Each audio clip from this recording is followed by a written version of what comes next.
ભરૂચનો એકમાત્ર town hall Pandit Omkarnath Thakor Kalabhavan 30 વર્ષે પુનઃ નિર્માણ પામશે। ભરૂચ નગરપાલિકા હદમાં આવેલો એકમાત્ર પંડિત ઓમકારનાથ ઠાકોર કલાભવન 30 વર્ષે જર્જરિત બન્યો હતો। વધતી વસ્તી સામે તેની સીટિંગ કેપેસિટી પણ ઓછી પડી રહી હતી। શહેર જિલ્લાના કલાના કસબીઓ સહિત અન્ય મનોરંજન અને કાર્યક્રમો માટે પ્લેટફોર્મ પૂરું પાડવા ટાઉન હોલનું આધુનિકીકરણ જરૂરી બન્યું હતું। નવીન ટાઉન હોલ બનાવવા માટે દરખાસ્ત તૈયાર કરાઈ હતી। આગવી ઓળખ અંતર્ગત સરકારના પરિપત્ર મુજબ આ વર્ગની ભરૂચ પાલિકાને 5 કરોડ મળવાના પાત્ર હતા।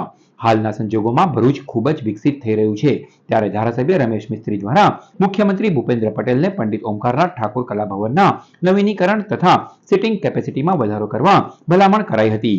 ભરૂચના ધારાસભ્યની ભલામણને ગ્રાહ્ય રાખી મુખ્યમંત્રીના સકારાત્મક અભિગમ સાથે સરકાર દ્વારા આગવી ઓળખ ગ્રાન્ટ અંતર્ગત ટાઉન હોલના નવીનીકરણ અને સિટિંગ કેપેસિટીમાં વધારા સાથે પ્રથમ તબક્કે ₹10 કરોડની ગ્રાન્ટ મંજૂર કરાઈ છે। હાલમાં પંડિત ઓમકારનાથ હોલની સિટિંગ કેપેસિટી 672ની છે, જેને નવા આયોજનમાં સિટિંગ કેપેસિટીમાં વધારો કરી 760ની કરવામાં આવશે। આગામી સમયમાં નવા રંગ રૂપ, નવી ડિઝાઇન સાથે ઓમકારનાથ ઠાકોર કલાભવન ફરી ધમધમતો થઈ જશે।